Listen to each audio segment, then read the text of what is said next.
Salam, hər vaxtınız xeyir olsun dəyərli izləyicilər. Mən bugün sizə Ərəb xilafəti mövzusunun izahını verəcəm. Gəlin görək, Ərəb dövləti ilk öncə harda yaranmışdı? Ərəb dövləti Ərəbistan yarımadasında meydana gəlmişdi.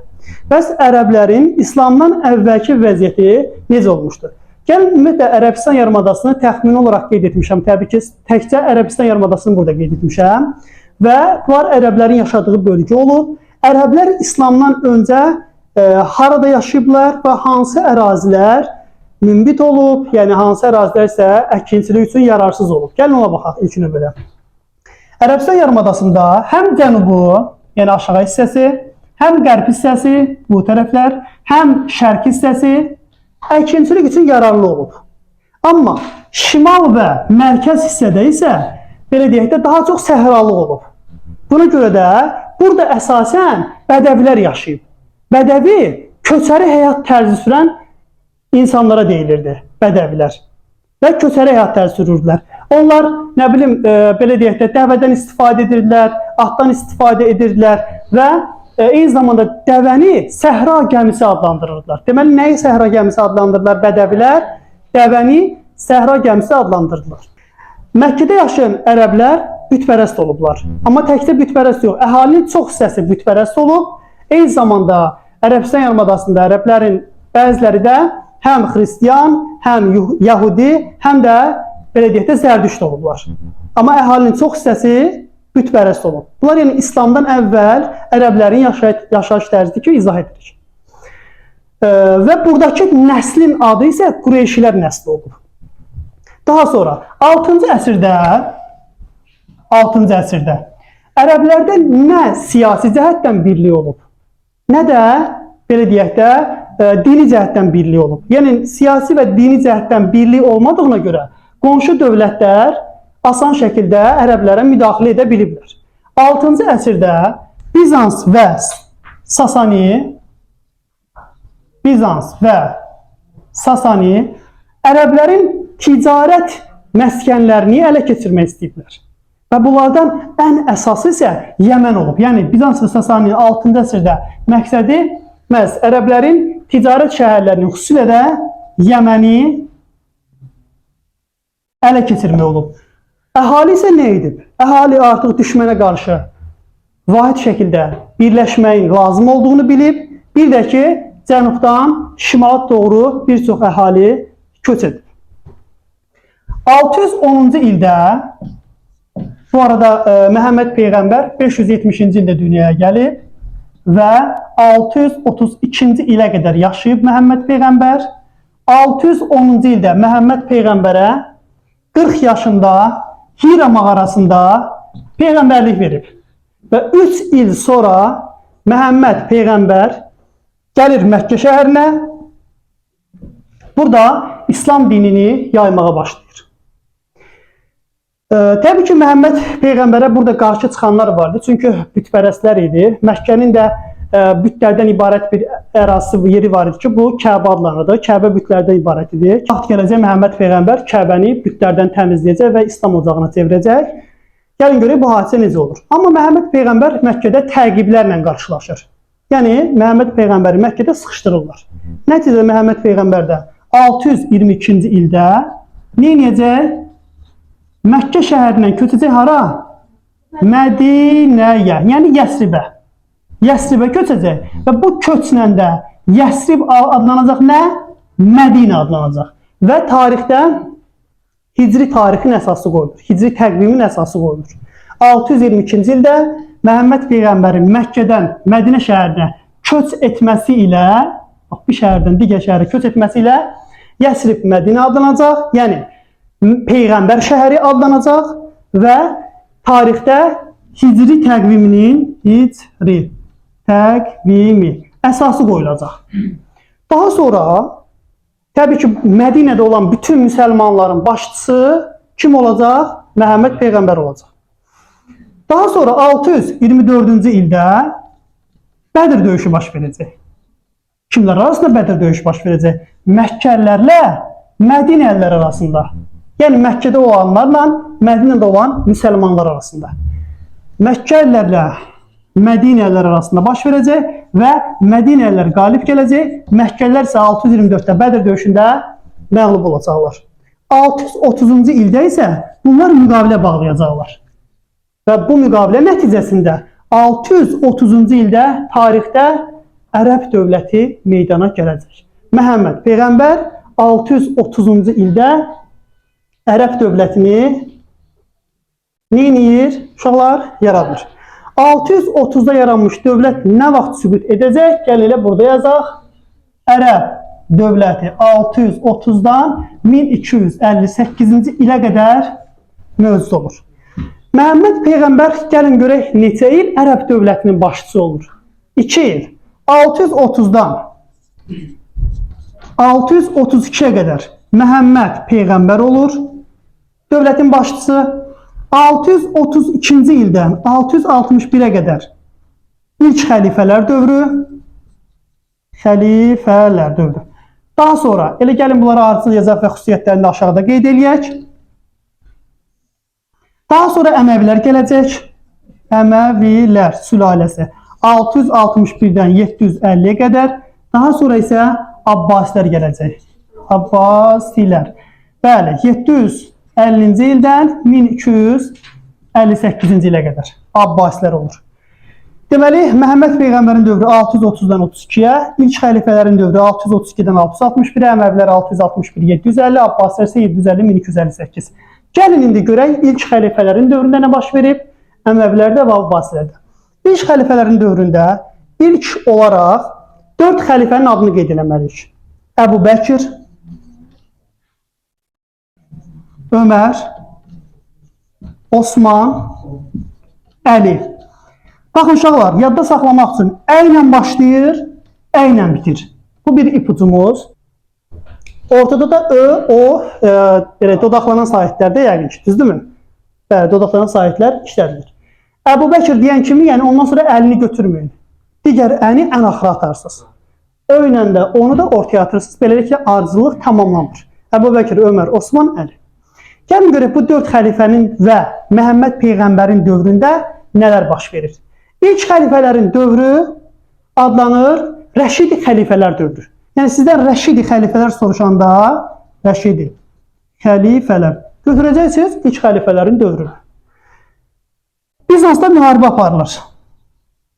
Bizans. Gəlin elə müharibə aparan dövlətləri yazaq, sonra xüsusiyyətlərini. Bizansda müharibə aparılır. Sonra Sasanilərlə, Xəzərlərlə müharibə aparılır. Sasanilərlə müharibə aparılır. Və gəlin görək bunlarla müharibənin nəticələri necə olur. Bizansda aparılan müharibədə Bizans məğlub edilir və Bizansın əraziləri ələ keçirilir. Hansı ərazilər? Misir, Suriya, Fələstin. Xəzərlərlə aparılan müharibəni biz bilirik. Bələncər döyüşləri. Neçənci illərdə idi? 643. Bəli, 643, 653. Deməli, Ərəb, Xəzər hamısında qalib gəlmişdi. Xəzər. Hamısına dedim, yəni Bələncər döyüşlərində. Sonunda isə 722-ci ildə Bələncər çıxdı. 722-ni niyə bura əlavə etmirəm? Baxın, 722 çünki bu intervala daxildir. Deməli, Əməvilərin dövründə baş verib. Orada olanda görüm kim mənim yadıma salacaq onu? Bu hadisəni. Sasanilərlə nə baş verib? 651-ci ildə Sasanilərin varlığına son qoymadı ərəblər. Bəli, bu da bu hadisədir.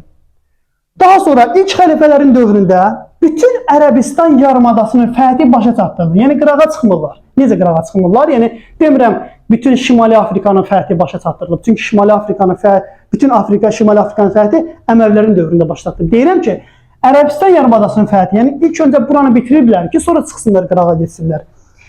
Deməli, Ərəbistan yarımadasının fəthi başa çatdırılır və Şimali Afrikada, yəni təxmini Ərəbistan yarımadasından bu hissəyə, baxın bu hissə, bu Şimali Afrikadır. Elə Misir burada yerləşirdi məsələn. Şimali Afrikada bəzi ərazilər ələ keçirilir. Bu bəzi ərazilərdən bir də məsələn Misir deyə bilərik. Misir Afrikanın şimal-şərqində yerləşirdi. Afrikada da bəzi ərazilər Afrika ələ keçirilmişdir. Bu bizim Məhəmməd Peyğəmbər və ilk xəlifələr dövründə görülən hadisələr. Bir dənə məlumatı bayaq deməmişəm, onu qeyd edeyim. Deməli, ərəblər İslamdan əvvəlki dövrünü cahiliyyə, yəni avamlıq, nadanlıq dövrü kimi adlandırıblar. İslamı qəbul edənə qədər, yəni ondan əvvəlki dövrü cahillik, nadanlıq dövrü adlandırılırlar. İndi gəlin Əməvilər sülaləsinə gedək. Əməvilərin dövründə Azərbaycanın bir dövləti var ki, onun varlığına son qoydular. Bu hansı dövlət idi? Aferin sənə. 705-ci ildə, 7-ci çox qəribədir, Albaniya dövlətinin varlığına son qoydular. Daha sonra artıq Şimali Afrikanın fəthini başa çatdırdılar. Şimali Afrika. Mən bayaq demişdim, Şimali Afrikada bəzi ərazilər İlk xəlifənin dövründə tutulur. Amma Şimali Afrika tamamilə işğal olundu. Kimin dövründə? Əməvilərin dövründə. Bəli, Şimali Afrika fəth olundu. 711-ci ildə isə artıq Afrika fəth olunandan sonra Afrika ilə Avropanı birləşdirən boğaz var. O boğazdan keçdilər İspaniyaya, Pirene yarımadasına daxil oldular. Kim bunu etdi? Tarik adlı bir sərkərdə. Tarik, bəli, adlı bir şeylə sonradan onun adı ilə bağlı boğaz Cəbəlü Tarik boğazı adlanır. Afrika ilə Avropanı birləşdirən boğazı keçdi Tarik, yəni Cəbəlü Tarik boğazını keçdi, daxil oldu Avropaya. Avropaya daxil oldu hansı ərazidə? İspaniya. İspaniya necə adlanırdı? Hansı yarımada adlanırdı? Pirene yarımadası adlanırdı. Deməli, ərəblər hara daxil oldular 711-də? Pirene yarımadasından sonra nə etdilər? Oradan da hücum etdilər Frankların ərazisinə, Frank dövlətinin ərazisinə. Franklarla hansı döyüş baş verdi? 732-ci ildə ərəblərlə Franklar arasında Poitiers döyüşü baş verdi. Poitiers. Franklar qalib gəldi. Və 722, 731 və 8-ci əsrin 30-cu illərində də ərəblərlə Xəzərlər müharibə apardı. Və bunların da bu döyüşlərdə isə bəzisi Savalan döyüşündə Xəzərlər qalib gəldi. Daha sonra 722-də isə ərəblər Bələncər şəhərini tutdular. Amma Van gölü yaxınlığında Hilat döyüşündə ərəblər qalib gəldi. Xəzərlərin hücumda, yəni bəzilərində Xəzər, bəzilərində ərəblər qalib gəldilər. Və burada maraqlı məqamlarda çox diqqətlə qulaq asın, çox maraqlı və mühüm bir məlumatı sizin nəzərinizə çatdıracağam. Bu tərəfdən Avropaya gedirdi ərəblər. Gəlib bir tərəfdən də Xəzərlərin üzərinə gedirdi. Yəni Şərqi Avropa və Qərbi Avropanı dairə bu formada, baxın, işğal etməyə çalışırdılar. Əgər ki, Şərq tərəfdə Xəzərlər, Qərb tərəfdə də Franklar ərəblərin qabağını almasaydı, bugün Avropanı işğal etmiş olardılar ərəblər. Fikir verdiniz, Qərb tərəfdə Franklar onların qarşısını aldı Poitiers döyüşündə. Digər tərəfdə də Xəzərlər. Fikir verin, iki yolla, sağ və sol cinahla bütün Avropanı sanki dairə formasında ələ keçirməyə çalışırdılar ərəblər. Əgər qarşısına alınmasaydı, bəli, bu günləri tam başqa bir mənzərə ilə qarşılaşa bilərdik Avropada. Əməvilərin ərazisi şərqdə də genişləndirildi. Sərhədləri gedib çatmışdı, bilirsiniz hara? Hindistan və bəli, Çin və Hindistana qədər gedib ərazi çatmışdı. Artıq Ərəb dövləti sizdə nəyə çevriləcək? Ərəb xilafətinə çevriləcək. Və yazıram bura. Xilafət. Dövlət artıq xilafətə çevrildi. Bir sahadan hara ərazi çatırdı. Atlantik okeanından Hind və Çinə qədər. Hətta Hindistanın şimal-qərbini belə tutmuşdu. Gəlin Hindistanın şimal-qərbini tutan hökümdarları sadalayaq.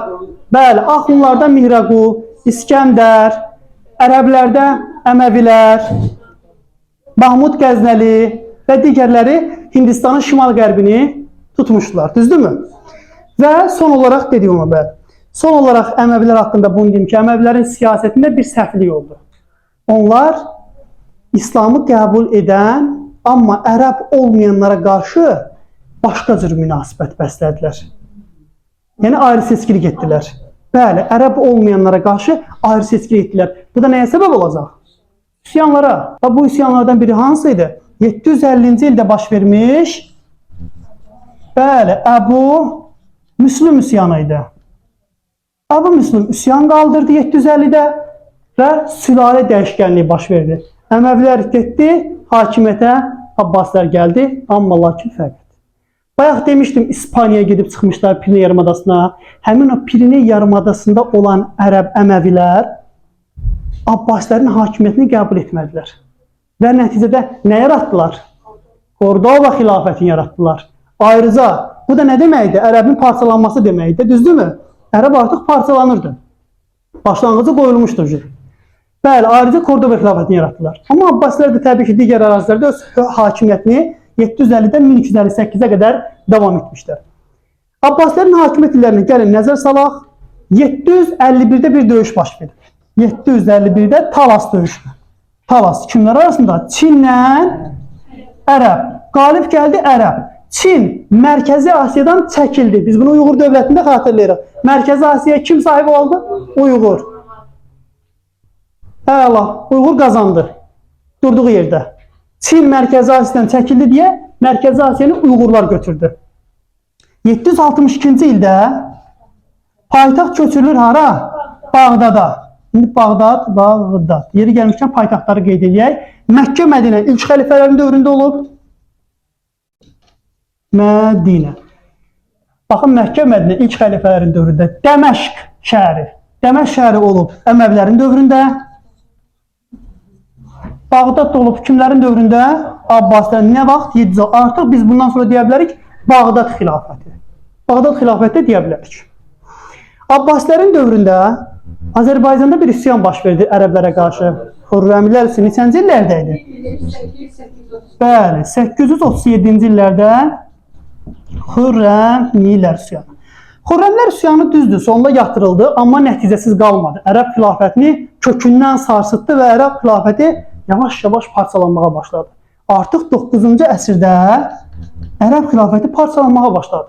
Mərkəzi Asiya ayrıldı, Qafqaz ayrıldı, Misir ayrıldı, Əfqanistan ayrıldı. Artıq yalnız sanki Ərəbistan yarımadası qalmışdı ərəblərin hakimiyyəti altında. Bu zəifləmə deməkdir. Və hakimiyyətə də bilirsiniz artıq kimlər gəlməyə başladı?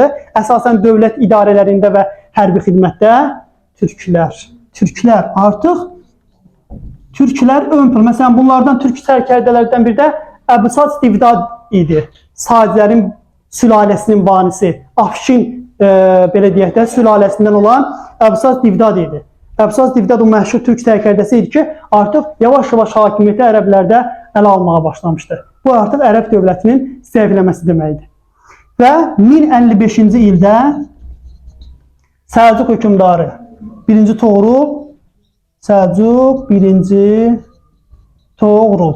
Səlcuq hökmdarı 1-ci Toğrul deməli Abbasiləri özündən asılı hala salır və ən nəhayət 1258-ci ildə isə məhz Monqol sərkərdəsi Hülaki xan hücum edir və Ərəb dövlətini, yəni Abbasilərin varlığına son qoyur. Bu Abbasilərlə bağlı siyasi hadisələr. İndi gəlin vergi və torpaq mülkiyyət formaları var. Bunu Azərbaycan tarixində olduğu kimidir. Dəyişən bir şey yoxdur. Vergilər, xərac, cizyə, xüms, zəkat. Xərac nə idi? Torpaq vergisi, cizyə, can vergisi, xüms, daşına bilən əmlakdan, zəkat isə daşına bilməyən əmlakdan alınan vergidir. Keçirik indi torpaq mülkiyyət formalarına. Torpaq mülkiyyət formalarında divan, orada da keç divan, iqta, mülk, vəqf, icma. Baxın, divan dövlətə məxsus torpaqlarıdır. İqta xidmət müqabilində verilirdi, 2 yerdə bölünürdü. Mülk feodalların şəxsi torpaqları idi, istədiyi kimi istifadə edə bilərdi. Vəqf dini idarələrə, icma da bizi kimi, həmişə deyirəm, bizi kimi kəndlərə məxsus torpaqlar idi. Bu bizim Ərəb dövləti haqqında verdiyimiz məlumat. Dinlədiyinizə görə təşəkkür edirəm.